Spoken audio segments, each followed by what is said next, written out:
Welcome everyone. We are today with Annie P. Ruggles. I am excited to have her in our show Secrets of Designing Tomorrow.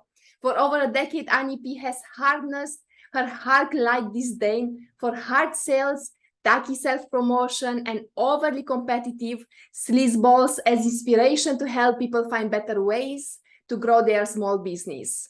As founder of the Non-Sleazy Sales Academy, she guided hundreds of people towards making deeper connections, lasting impressions, and friendlier, more lucrative transactions and conversations.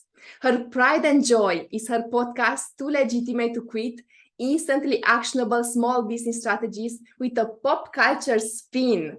Wow, what an impressive bio. Welcome, Annie. Thank you so much for joining me today. It is my pleasure. Thank you for having me, Diana. Tell us more about your story and how you started this path of helping other people with their sales. So the helping other people part was what I expected to be doing. The teaching sales part is the last thing I ever expected to be doing. But I have been serving small businesses, solopreneurs mostly, service providers, coaches, healers of that kind, for 11 years. And I loved branding and marketing these businesses. I just loved it. It was like somebody would bring me a beautiful new idea, like a little precious baby, and we would just dress up the baby and we'd feel so good about it and get everybody all excited about it. And a couple of years back into the most recent iteration of my business before this one, I was like, wait a minute. These people are brilliant. They have humongous hearts. Their branding is incredible. Their marketing is solid. Why are we all broke, including me? I'm like, I work 60 hours a week. I have incredible clients. And then I go to my bank account and I can't pay anything. And I'm like, wait a minute. And I realized by looking at my client's business first, and then I noticed, oh, they're learning this from me, that it was because none of us were asking for the sale.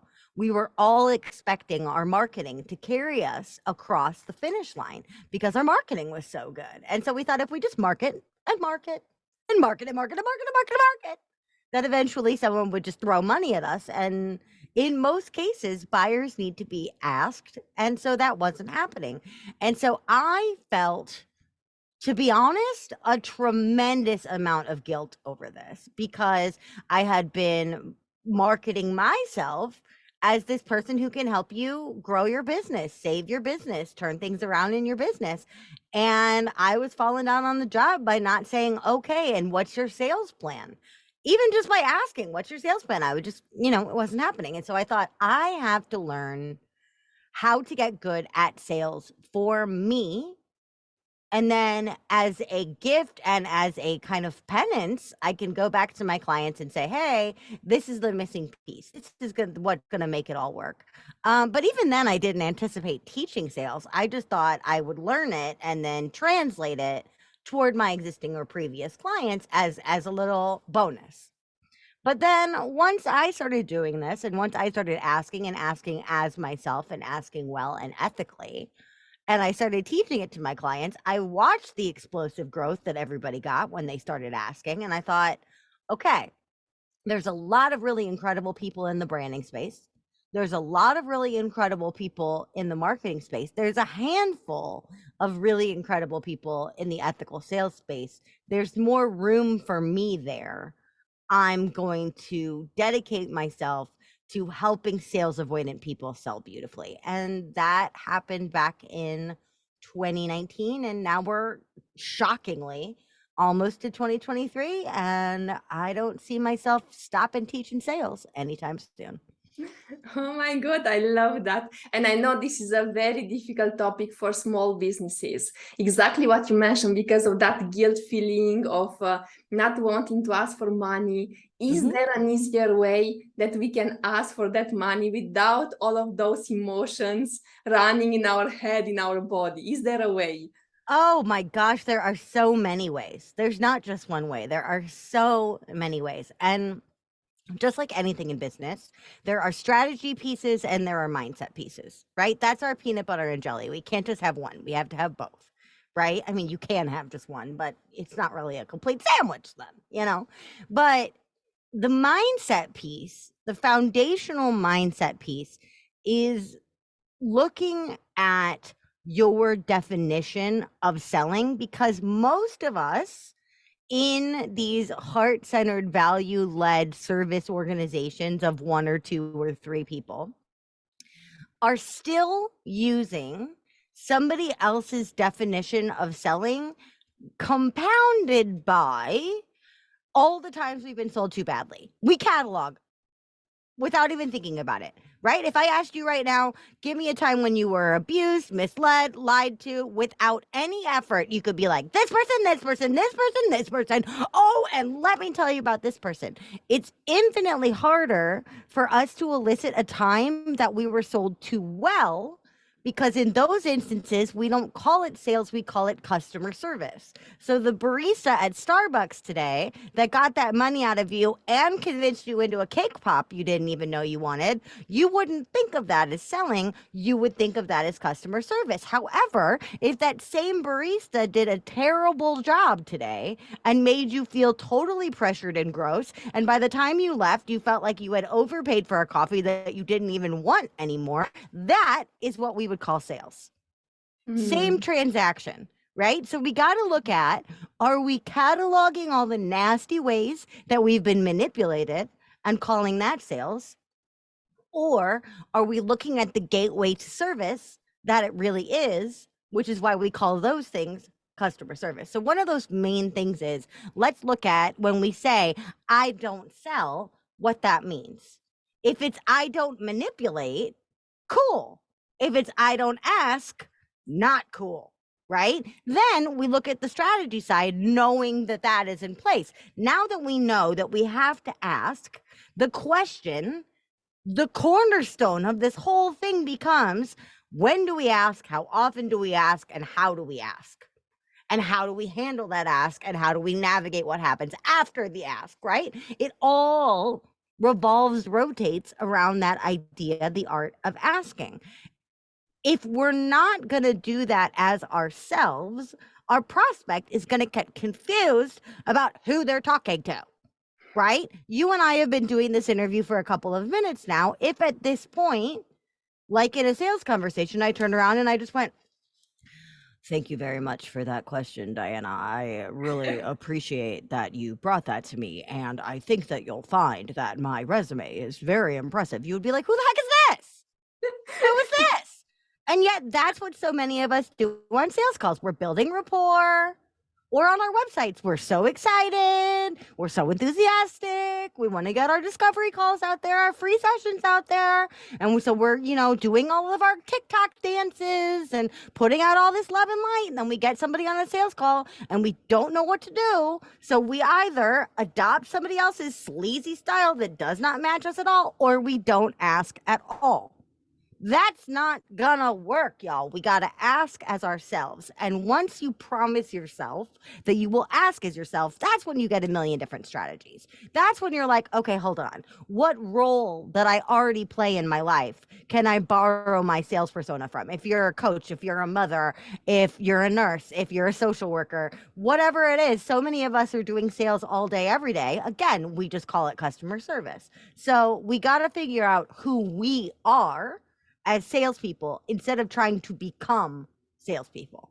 Make sense? Oh my God, no one ever told me that. I love that, because absolutely, this is what I learned as well in all the trainings and seminars, that there is a formula that I need to learn, right? And then you need to go and kind of learn by heart that formula and then apply it. And it never really worked for me.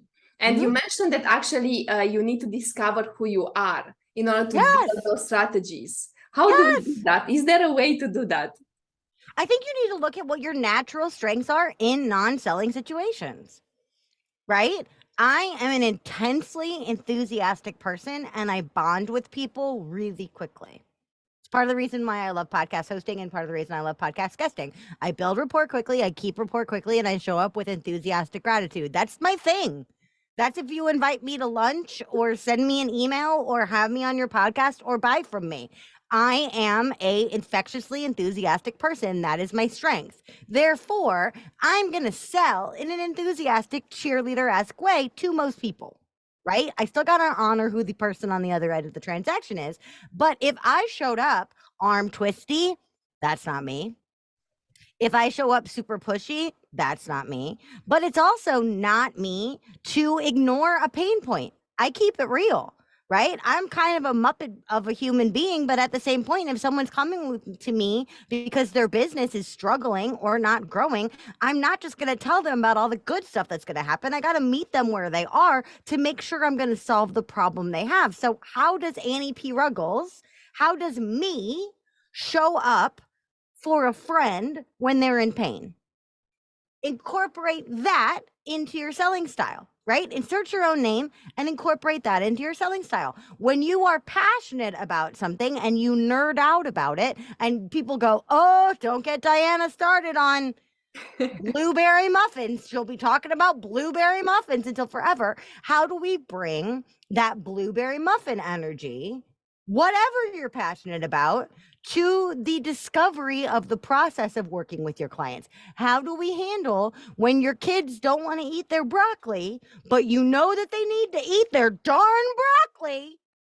How do you convince your kids to eat their broccoli? That's how you handle objections, right? Maybe you got to do a little, not trickery, but maybe you got to do a little different motivation. Bring that in, right? Instead of knowing yourself is important, but it's not like you have to sit there and go on a soul quest and meditate for 20 days. Look at the roles you play in your life and when you do them best. There are translatable sales skills hidden in your life that you're already doing. I love your energy. It's like the image I have, like this boomerang, right? Which is taking everyone. I'm like, let's with go. them. Come on. You want to make money. You want to make money. Let's go. Right. But that's how I Yes. sell. Mm. Again, if my website whipped you into this giddy, good feeling frenzy, and then you met me in the wild at an event where I might be selling, or you send me an email, even a lot of people go, well, I don't do sales calls. Okay. Enthusiasm happens in written stuff too, right? You go to my website and it's like, hey, are you tired of your business sucking the ever-loving life out of you? I feel you. That was me. I almost killed my business 900 times. And then you send me an email and you get an automated response back that goes, thank you. I will get back to you within 48 hours. Who the heck is this? Now, I'm not saying you have to get to everybody immediately. Sometimes it takes 48 hours, right? But wouldn't it be better if you get that automated note from me and it says, hey, I'm out doing all kinds of crazy stuff. Wish I could get back to you sooner. Believe me, I will fly to your side as soon as I can, normally within about 48 hours. In the meantime, be sure to go listen to my podcast because you could probably start making money before we even talk. Whoa! Oh my God. Cohesive. Mm. Right? That's me showing up as me in an automated letter. If I could show up as me in an automated letter, by the time somebody shows up on the phone with me, if they're a fit, they're practically handing me the money because I'm showing up consistently, right? It's not about putting on a persona. It's about showing up with your natural skills ablazing. Mm. I love it. And I absolutely love your energy. I have no doubt that this works with everyone. And the question for me is, because you mentioned at the beginning about the avoidance and that sometimes we are afraid of asking, and that there is maybe we have to know when to ask and how often to ask. Yes. Do you have any tips to give us there? Most of the time when we go to ask, we mess up the ask by babbling over it.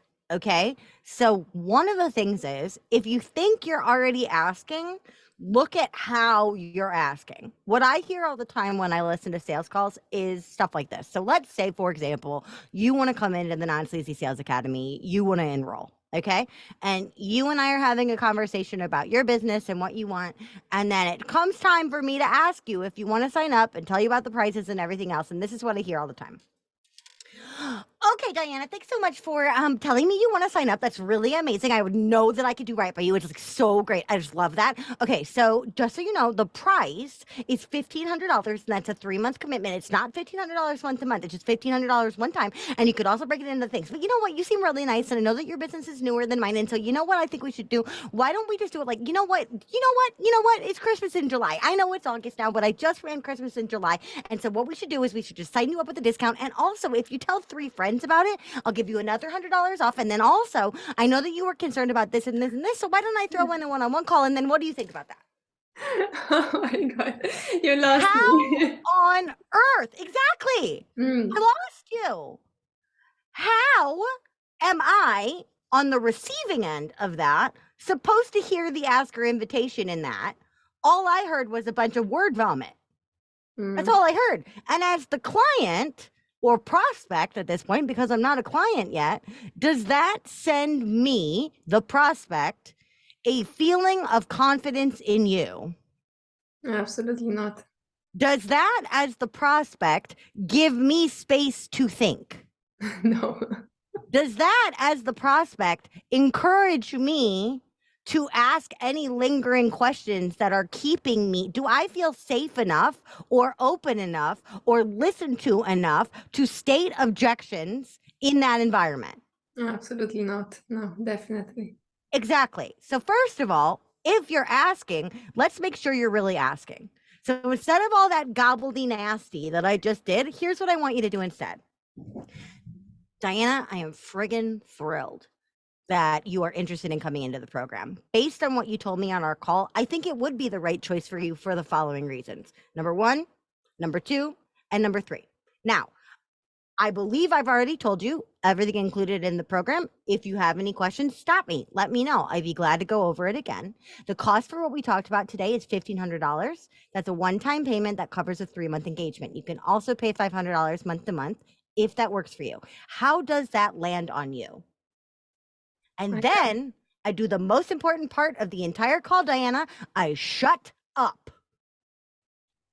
I stop talking. So the question of how often you should be asking is once on those calls, once you have earned the rapport, the comfort, and the clarity to do so. If they feel safe with you, if they feel seen by you, and if you are sure that they're a fit, then you have earned one ask. On social posts, it's not necessarily a sale. We're not selling as much, but maybe we're driving people to our funnel. For that, I love a 4-to-1 ratio, right? So it's like give, ask.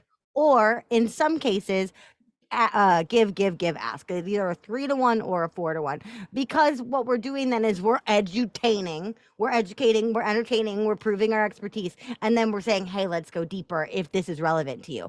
I've seen some people ask gorgeously in each and every post. I've seen some people never, ever, ever ask. I'm guessing their business is not that great, right? Yeah. But for us, it's when we ask once per sales call, or once every handful of posts to move things along. When we ask about 2/3 of the way through the sales call so that we have time to handle their objections. The other thing I see all the time is if we've asked someone for a half hour of their time, don't ask at the 28-minute mark. Mm. That doesn't give them any time. That gives them 0 time to ask questions, consider, state objections, bring in other deciders. If I waited till the very last minute, because you and I, shot the you-know-what about literally anything back to blueberry muffins, that's me wasting that prospect's time, right? So Yeah. when about 2/3 of the way through of a standard discovery or sales call, how often?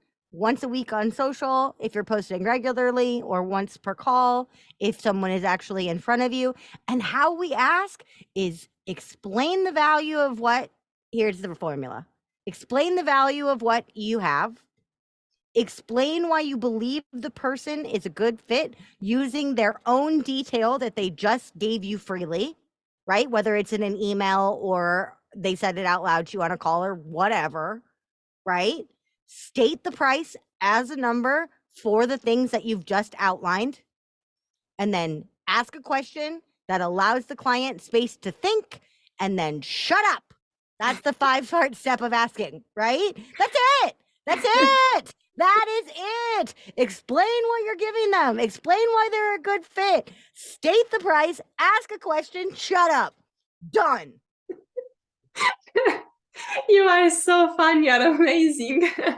Thank you. Thank you so much for sharing that with us and for helping us understand what to do and how to do it. I know that many people are going to benefit from this, from those who are on the podcast, from those who are on my Facebook page, because I know that we are struggling with that. Thank you so much for sharing that. And I would just like to ask you in terms of the objections, because you mentioned that we need to deal with that as well. And I know that many people are panicking when people start asking questions, because we think, okay, if they are asking questions, they are not interested. What do I do with them? What can we do with them? Okay, let's focus on what you just said first, where you said, if they ask me questions, they're not interested. Because we do. We assume that an objection is a future no. How many times have you been at a restaurant where they tell you the specials and you decide you really want one of the specials, and so you ask the waiter a question about something they said in the specials? Does that waiter run to the kitchen in a panic? We're losing them.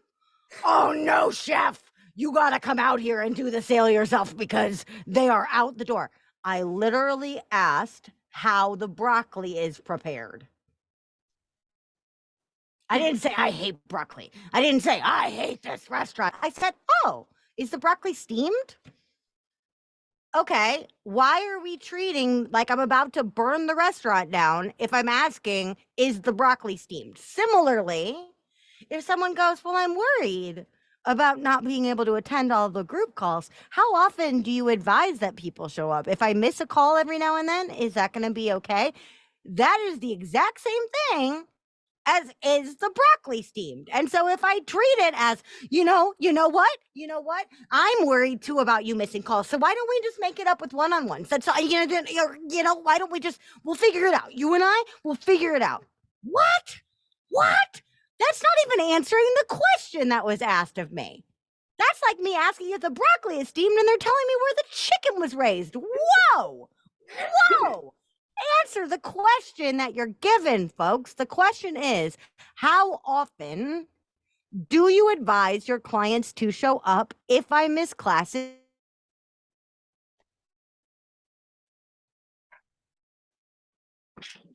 And that's why I give you 3 months. I understand that life happens. Number one, right?